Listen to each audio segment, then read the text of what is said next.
น้องประยงอวยพรเป็นบ่ไอ้นึกให้เล่าไว้ได้อยู่บ่ไม่ได้เล่าไม่ได้เล่าซ้ำอ้าวเอาให้เลยประยงโอ้ยนึกได้จังนะยังไปเก็บยางยางพาราบ่เลยเข้าจางเลยมือเท่าใด2 เซน2 เซนเลยเมี่ยงหน่อยเมี่ยงปุงอยากกินนมเหนียวไม่หรอบ่ลองเอาเฮงดูกูเห็นบ่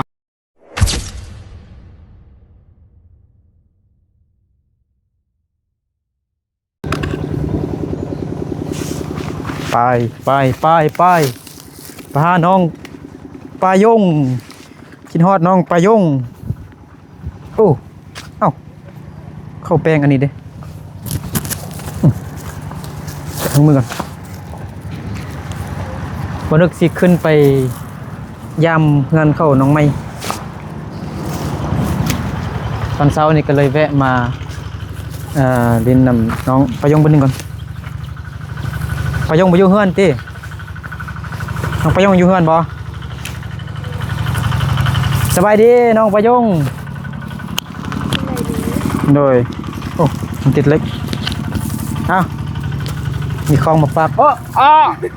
ตกใจปลายงไอ้นึกหัวต่ำเลือดออกแล้วถ่ายคุณดูไอ้ล่าขี้อ้ายเหรอถ่ายล่าสบายดีไอ้ล่ายกช่องเบื้องโอ้จึงงามสบายดีก่อนเดี๋ยวไปยังมาไปให้กำลังสิไปให้น้องไปยังบ่ไปบ่ไปครับไปแต่คนเดียวบ่มีพาเฝ้าไกลบ่เนี่ยคือเอาจกไปสันเอายังน่ะชวนนี่เด้ไม่หน่อยนี่เด้อันนี้มันยังนี่นะโอ้อันนี้เอาไว้เห็นอย่างนี้เสียยาให้บ่เสียยาเขาน้องประยงเหมาะกับน้องประยงเนาะเบิ่งแวกอันนี้คล้ายๆคือน้องประยงเลยเพราะฉะนั้นเบิ่งมันคือแบบมักหัวนะมันคือหัวอยู่นี่น้องประยงมักหัวเลยนี่ก็ได้จริงนั่งนี่เนาะนั่งนี่ได้บ่นั่งนี่ก็ได้น้องประยงนั่งนี่นั่งเล่นนำน้องประยงบนนึงก่อนบ่เฮ็ดเวียกบ่หน่อยเฮ็ดนะโดยผู้ใหญ่เพิ่นฝากอ้ายซื้อขนมให้นั่นซื้อของกินเกลือแป้งนัวแต่ไอ้บ่ได้ซื้อมาเกลือแป้งนัวมีแต่ซื้ออันมีปลากระป๋องแล้วก็มีไว้แล้วก็ขนมให้น้องน้องประยงเนาะไอ้เกิดเพิ่นพี่น้องเนาะไอ้เกิดอยู่ทางอเมริกาเนาะผัวได้ที่ลำบากก็ช่วยไปผัวเล็กผัวน้อยว่าซั่นพี่น้องเนาะน้องประยงอวยพรเป็นบ่ไอ้นึกให้เล่าไว้ได้อยู่บ่ไม่ได้เล่าไม่ได้เล่าซ้ำอ้าววันมาเมื่อวานเมื่อยอวยพรนึงได้บ่อวยพรให้เกิดเพิ่นได้น้องประยงขออวยพรให้เกิดจงอยู่ดีมีแฮงสุขภาพแข็งแรงความเจ็บอย่าได้ความใครอย่าให้มีให้ร่ำให้รวยดิสาธุน้องประยงไอ้นึกกระดึกให้น้องประยงฝึกเว้าคำอวยพรไว้ได้เพื่อมีผู้ใหญ่เพิ่นช่วยก็อวยพรให้เป็นนะยังมีผู้ใหญ่ช่วยอยู่ได้เอ้าไผนี่นะไผนี่สบายดีก่อนไปยังมาไปซัดเบาบังดูบ่ให้เอ้ยเบามานี่ ไปนอนไฮไลท์จนลืมแล้วนี่ไปยังมาไปซักโทรศัพท์ไปซักโทรศัพท์ใช่ขนมเมื่อกี้น้องขนมแม่น้องขนมเด้อเนี่ยขนมอยากกินขนมบ่โอ้ไปนอนไฮนี่ค่าโรงเรียน11 มื้อพุ่นน่ะ 11วัน ก็น้องก็ไปเสีย กินข้าวเช้าแล้ว กินน้ กินแล้วเห็นยังกินหน่อย ำกินมี ลืมแบ่งไม้ให้น้องประยงกินมี เลย มีหยัง บ่ฮู้สิ บ่ฮู้ซื้อ บ่ บ่แม่นมีไวๆบ่ไอ้นึกซื้อมีไวๆมานี่เนาะ เลย เป็นเงินของผู้ใหญ่เพิ่นเนาะไอ้เกิดเพิ่นไอ้บ่นึกช่วยผู้ลำบากไปเรื่อยๆเนาะเห็นผู้ใดลำบากก็ซื้อผู้เล็กผู้น้อยไปพี่น้องเนาะขอบใจขอบคุณไอ้เกิดเพิ่นหลายๆเนาะมื้อนี้ไปโรงเรียนบ่น้องอาปง บ่ บ่ไปมื้อนี้วันหยัง วันเสาร์ วันเสาร์ก็ไปโรงเรียน อันเรียนเพิ่มเลยแม่นน่ะบ่เรียนเพิ่มบ่เอากินผู้เดียวอันนี้กินนะ โอ้โอ้โอ้ไว้เถอะนึกยอกซื้อโอ้กินเลยน้องกินกับอิ่มสิอาปงนี่ไปนอนไฮไลท์เราจนเป็นคนแล้วนี่เนาะไปสิเฮ็ดแนวนั้นไวขนาดอันนี้บ่ทันอาปากจำใส่ปากไอก็ลมปังง่างลงแล้ว1 บวก 1เป็นหยัง 2 2 บวก 2 4 4 บวก 4 8 8 บวก 8 12 16 บวก 16 32 32 บวก 32 64 64 บวก 64 จี 128 128 บวก 128 อ๋อไปจุ่มแช่256 บวก 256 ฮะ 556 บวก ตัวเบต้คิดว่าตามมาตัว 556 1,012แม่นบ่ เดี๋ยวเมื่อกี้556ก่อนบ่556 บวก 556 เป็นเท่าใด 1,012แม่นบ่1,012 บวก 1,012 2,024 บวก 2,024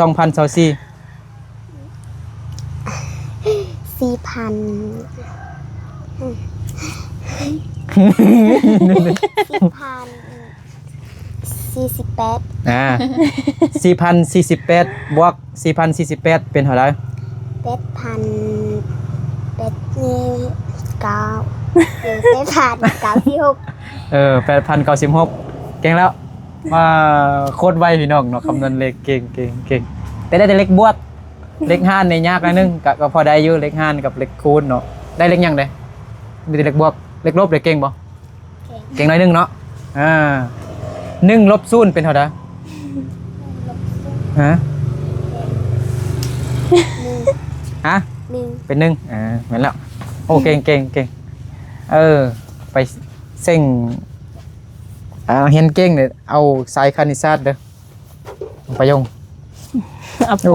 ถุงมือบ่นึกซักบ่ได้แห้งพี่น้องเนาะมีกลิ่นอยู่ซุ่มซื่นพี่น้อง Rồi thì đây thì ở đây chỗ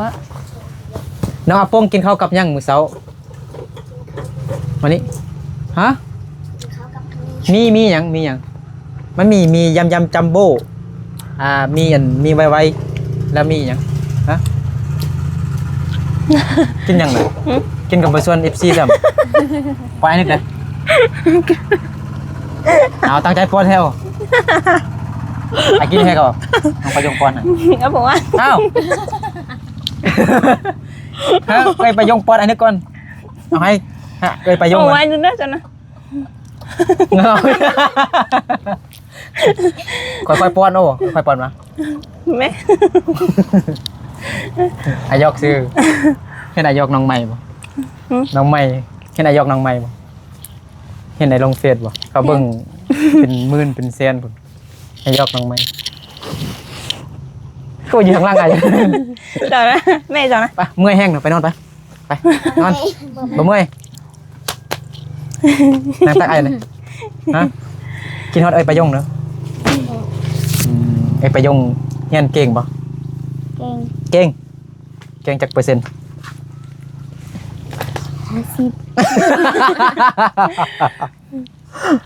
ตัวเก่ง50ซั่นน่ะก็บ่เก่ง100เด้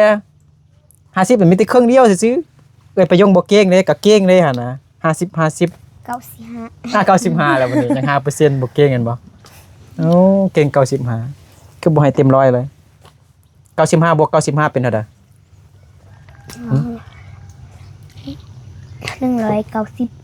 190นั่นน่ะเห็นบ่แท้น่ะ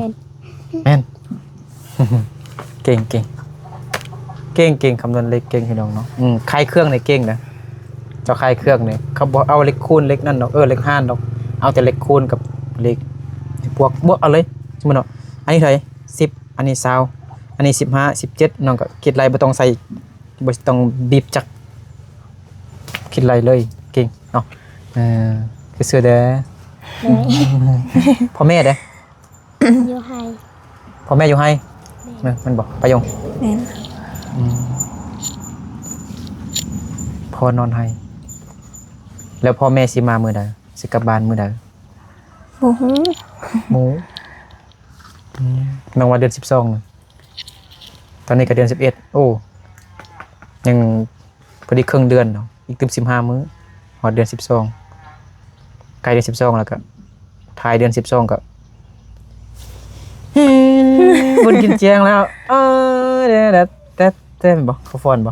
บุญกินเจียงเพิ่นบ่งเขาฟ้อนบ่ ฟ้อน เขาโยนลูกบอลบ่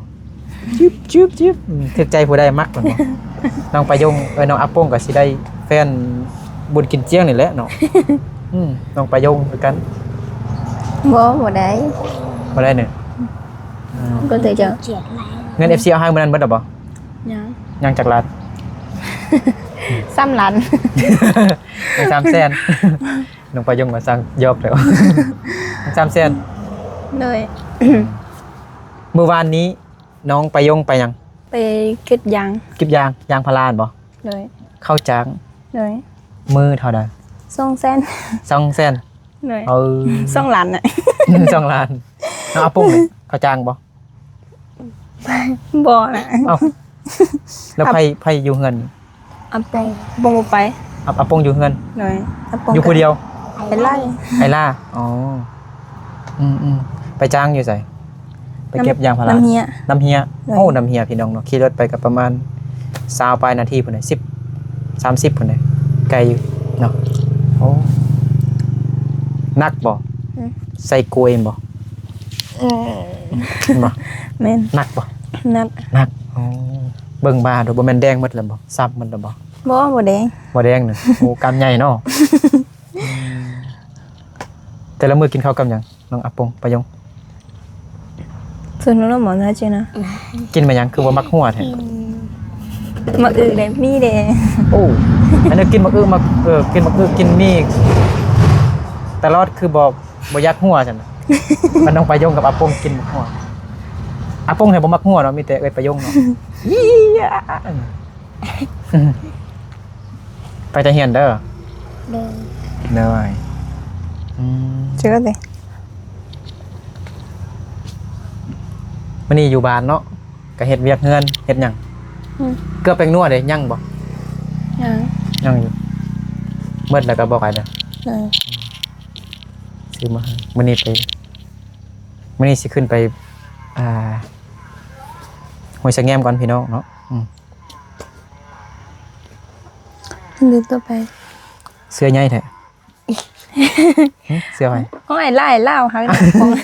เอาว่ามีเครื่องนุ่งหนึ่ง bò mi thì ai la van nói ai la อ๋อ น้องอาปงก็มีเครื่องอยู่ แต่อันนี้มันไอล่าบ่นุ่งมันน้อยเนอะ rồi เศร้าเนาะ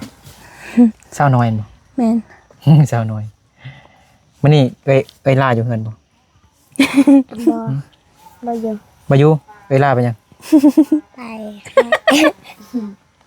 ไอล่าไปยังบ่แม่นเอ้ยล่าไปยังเอ้ยล่าเนาะ ไปให้ บ่ได้ไปให้ เป็นนา ไปนานน่ะอันนึงเฮ็ดหยังนี่นะฮู้บ่อันนึงเฮ็ดหยัง บ่ฮู้ ลองเว้ามึงดูอันนึงสิเฮ็ดหยัง บ่ฮู้ นี่เบิ่งนี่เบิ่งอันนี้อาปง ไอ้นึกมักยอกเด้อ หืม กองมวย นางลมบ่ เบิ่งก็ต่อไป เอ้าเฮ็ดเวียกก็ได้นะเอ้าให้น้องไปยงเฮ็ดเวียกหยัง บ่มีหยังเฮ็ดน่ะ ผมยังเฮ็ดน้ำเด้เต็มแล้วบ่ หึ น้ำเด้เต็ม บ่เดี๋ยวไอ้ลาพาไปเอา ไอ้ลาพาไปเอา บ่มีนะ เมื่อนั้นไอ้นึกยก2ตุกคุณโคตรไอ้นึกเจ็บเอวเลย บ่งั้นต่อไปล่ะแล้วเราไปเสีย ตุกใหญ่ได้เนาะไปอยู่นอกก็ได้ เลย ไปย่างลิ้นอยู่นอกก็ได้มา เอา เบิ่ง ตัวนั้นฮะ เบิ่งบัดไอ้กลับก่อนไอ้จึงไปเฮือนในบ้านอยู่ซะทางใด อยู่ทางพุ่น ทางใด อยู่ลุง อยู่ลุงพุ่นนะ หน่อย มีจักคน3คนบ่ บ่ฮู้2-3คนบ่ฮู้ ไอ้นึกสิถามเรื่องดินเนี่ยนะเขาสิค่ายหรือบ่ค่ายแบบจังใดผมว่าบ่ว่างนะแบบคันบ่ว่างผู้หนึงก็ต้องว่างผู้หนึงหั่นน่ะพี่น้องเนาะแต่อันนี้บ่ว่างจักคนเลยทั้ง3ทานพี่น้องในบ้านก็ได้ก็บ่เข้าใจจังได๋สิเป็นเดือนน่ะพี่น้องเนาะตั้งแต่ไปถามเขานี่คันเขาว่างกับเขาก็คือบ่บอกเลยเนาะ เป็นเดือนแล้ว เป็นเดือนแล้วเนาะ แม่น อืม ผมก็เราต้องจะไหนเรียนเราจะไป เป็นเดือนแล้วตั้งแต่ให้พ่อแม่น้องไปยงไปทำในบ้านเรื่องสิซื้อดินให้น้องไปยงนี่นะแต่เพิ่นก็บ่ค่อยใส่ใจหั่นนะถ้าบ่ว่างทาง3ทานก็มอบให้มาอย่างหัวหน้าหน่วยหรือว่าคนอื่นก็บ่ได้บ่สิจังได๋ก็บ่จังหาไปให้เนาะไปให้เนาะ ไปนะ ไปให้ ไปให้ซะ เจ้าเขาน้องไปยง ไปไหม ไปวะ มื้อนี้เข้ากับไป ไปหนึ่งอันนี้มันเขาไปบอกคือหนึ่ง บ่บ่แม่น เขาไปยังไงนะอันนี้กับบ้านเฮาอ่ะในบ้านเฮาอ่ะ แม่น น้องไปยงขับรถซิ่งเป็นบ่ บ่ บ่เป็น บ่เป็นดูโอ้ มันกินยังหน่อย ไก่โอ้ไก่น้อย ไก่น้อยเผอ ของอาปองแน่ ฮะไก่อาปง อ้าวอย่าหนูโต ก็ฝนมีฝน เดี๋ยวกูจะหายโล บ่มันตายตั้งแต่บ่มันกินตัวตายมันที่หน่อย มันตายแล้วมันจะกินไปดิเห็นบ่ แม่นี่ก็บอกตัวเรา มันก็เดือเปียกเบิดเด้ ตัวเหรอตัวตายเลยซื้อ ตัวตายแล้วมันบ่แม่นไปจับกินตอนมันยังดิบ เหลือได้นะบุกกัน ไอ้ว่าสิไปเกี่ยวข้าวซวยน้องไปยงนะแล้วเหรอบ่ แล้ว แล้วเหรอ เลย เอ้าพ่อแม่คือบ่อยู่พุ่นซั่น หืม พ่อแม่เฮ็ดหยังซั่นน่ะ แต่มันเลย ตัดตัดมักเดือยหลายบ่กวางซ้ำส่วนมันต้นเนี่ยบ่ ผมต้องบอกแม่อยู่อย่าเลย กวางซ้ำนี่บ่ส่วนมักเดือยนะ คือกันอย่าง โอ้ น้องคนนั้นขี่รถบ่จับเข้ารถระวังเด้อนักแข่งเก่าติ ขี่รถมอไซค์แล้วบ่จับเข้ารถแล้วพี่น้องชื่อเลยอันตรายสุดเลยกันทางดีกับใครเด้บ่นึกก็เวลาใส่ถุงมือซื้อๆจึงปะเข้ารถขี้คันจอดรถ อันนี้เขาดุดเห็นอย่างหน่อยเฮ็ด เงินนี่ โอ้เฮ็ดเงินว่ะเดี๋ยวบ่อันนี้เฮ็ดส่วนที่ มึงดู บ่ทางลุ่มนี่นะสั้นลุ่มนี่นะ มีบุ้งเลย เฮ็ดส่วนเนาะทางเทิงกันมันเขาเฮ็ดคือเพียงๆไว้น่าจะเฮ็ดงั้น เดี๋ยว เนาะ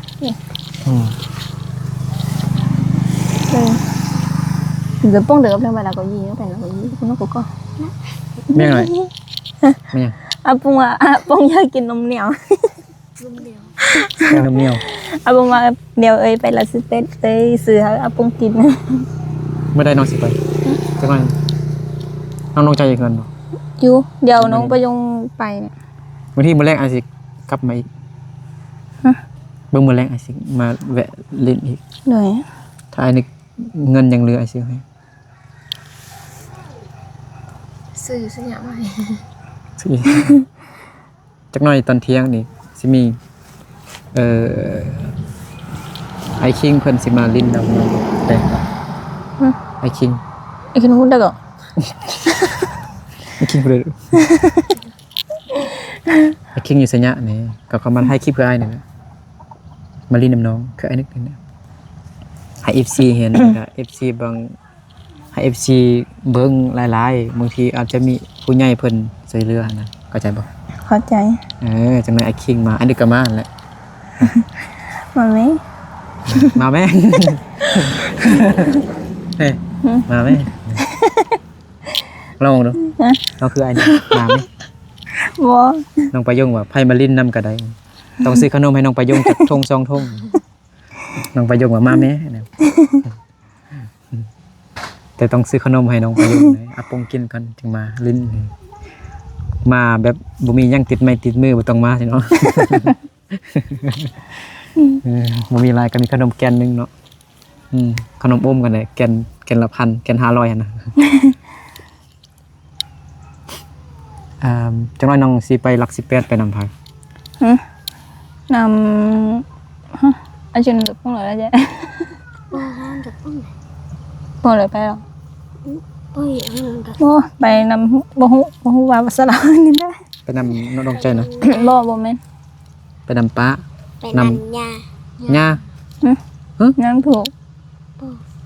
ย่าหนึ่งแม่ของพ่อ บ่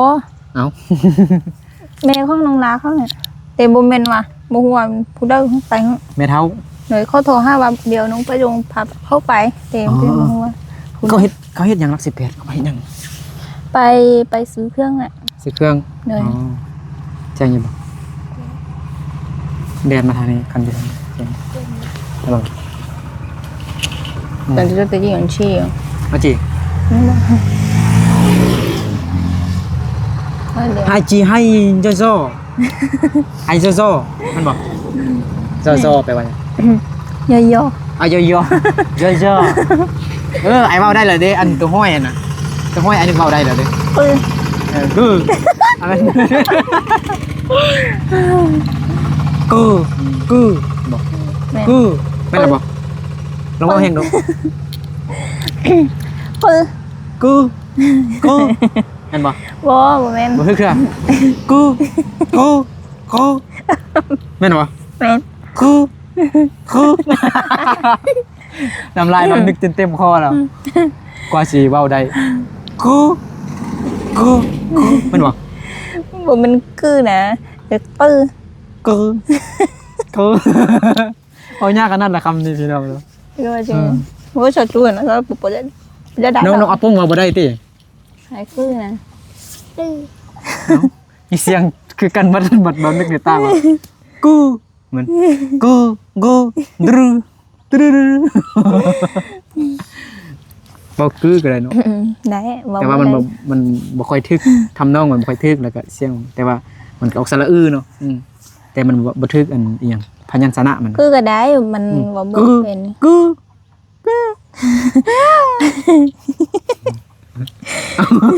น่าอาปูย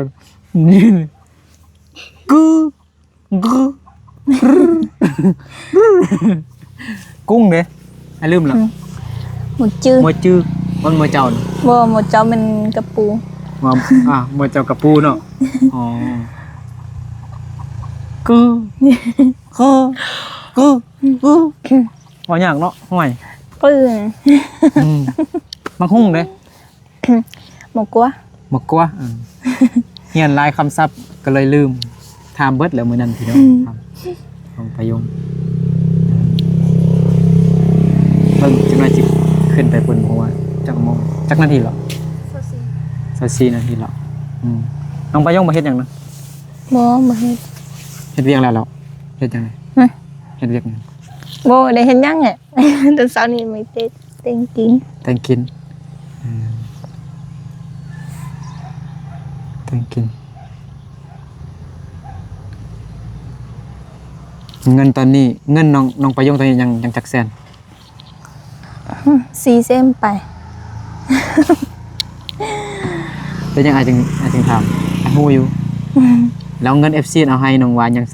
300,000แล้วน้องไปจ้างเมื่อวานนี้200,000เป็นเท่าใด หาเส้นแต่น้องประยง ซื้อยังไง ซื้อน้ำมันมา กำลังคิดอยู่ต้องซื้อน้ำมันกันซื้อในอื่นเลยไอ้นึกบ่เชื่อแล้วซื้อน้ำมันได้ไหมซื้อน้ำมันเท่าใดพูดแล้วเท่าใดซื้อน้ำมันเต็นนี่ไปฮอดน้ำเฮีย ต้นไปซื้อ15ต้นมาซื้อ30เป็นเท่าใด45 หน่อย นั่นน่ะ แม่น ได้2 ลิตรไปเนาะ โมโห 2 ลิตรไปก็จะเอาจีนมา เบิ่งมื้อแรงเบิ่งบ่มันตอนแรงกับตอนเที่ยงนี่เบิ่งว่าสิถามเบิ่งในบ้านเพิ่นอีกก่อนเพราะว่า FC เพิ่นอายดีซ่าเนาะดีซ่าให้ถามให้มันชัดให้มันแน่ๆว่าเพิ่นสิขายดินอยู่บ่สินะจะขายดินให้น้องประยงอยู่บ่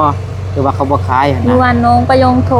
ทรหาอาว่าเดี๋ยวเขาโทรมาหาอาสิโทรหาน้องประยงอ่ะบุได้โทรหามันจะคืน เห็นเขาโทรมาจากเทื่อนบ่ บ่ มิตรจิลี่เห็นบ่นั่นแหละท่านเฮาบ่ไปถามเขาอย่างชัดเจนแบบไปหาเขาเลยนะบ่เฮ็ดก็มาตอนแรงเอาเพราะว่าเพิ่นน่าจะเลิกเวียกเพิ่นจะมาตอนแรงเพิ่นจะอยู่เฮือนในตอนเช้าหรือว่าตอนแรงอะนะตอนเที่ยงตอนช่วยเนี่ยเขาน่าจะไปอยู่เฮือนเขาจะเอาไปเฮ็ดเวียกไปให้ไปส่วนเกี่ยวข้าวเกี่ยวน้ำเบิ่งมือคันมันไปช่วยในกับเบิ่งตอนแรงสิลองไปถามผู้ใหญ่บ้านเบิ่งว่าเป็นจังไดเขาสิค่ายหรือบ่ค่ายคันบ่ค่ายก็น้องประยงก็สิอยู่ป่า ปีหน้านี่ลูกชายของอาก็สิเอาเมียแหละก็มาอยู่นี้แม่นบ่ แม่น นะน้องประยงก็บ่มีดินอยู่แล้วแม่นบ่น้องประยงก็สิไปอยู่ไสล่ะบัดนี้ฮะ โมโหเลย นั้นบ่ฮู้แหละบ่มีดินบ่จึงมีฮอนแบบไปถามในบ้านกว้างบ่กว้างก็อยู่แต่ว่าดินมื้อนี่ดินจัดชั้นที่จะขายให้น้องประยงนี่ก็อยู่ใกล้จากน้ำเลยพี่น้องแล้วก็อยู่ใกล้จากบ้านอีกไปพูนทางมาซากคนราคา 5,000 บาทเนาะเงิน FC ก็ยังอยู่นำอ้ายนี่แหละเงินของน้องประยง5 ล้านเด้อเงินซื้อดิน3 ล้านแล้วก็เงินของไอ้วุฒิศักดิ์เด้อ2 ล้านประยง3 บวก3 บวก 2เป็นเท่าใดอาปงคำน้องอาปง3 บวก 2 7 เฮ้ย เป็นบ่อ้ออ่ะ 3 อีออกเปบวกอ้อ ตอนนี้ปุ่มบ่ได้ซ้ำบุดส่งแล้ว บททรง นั่นบ่แม่น 3 บวก 2 ตามบททรงทรง 5 ล้านงั้นน้องประยงอาปงยัง5 ล้านอยู่ในไม้นึกนี่เด้อ เลย โอเคพี่น้องเดี๋ยวบนึกกับทีมงานเดินทางต่อไปบ้านฮุนเซแงมหมดแหละวันนี้พี่น้องเนาะประมาณไปบ้านฮุนเซแงมพุ่นไปเยี่ยมยามทำข้าวบ้านของน้องไม้เนาะบุหัวาน้องไม้สิมาหรือว่าที่โตหาบ่ได้น้องไม้พี่น้องเนาะแต่ผู้ใหญ่เพิ่นก็ยังให้ไปเบิ่งไปแย่งคือเก่าหั่นแหละพี่น้องเนาะน้องไม้ก็บ่ได้เข้าเรียนเด้บ่มีการศึกษาได้ก็อายุน้อยเด้หมู่เพื่อนส่วนไปใส่ก็ไปเบิดพี่น้องเนาะน้องก็เคยบอกครับน้องก็เคยบอกว่าสิไปหาเงินกะเกียมซื้อเครื่องนุ่งในบุญกินเจียงบุญชนเผ่ามงว่าซั่นเนาะ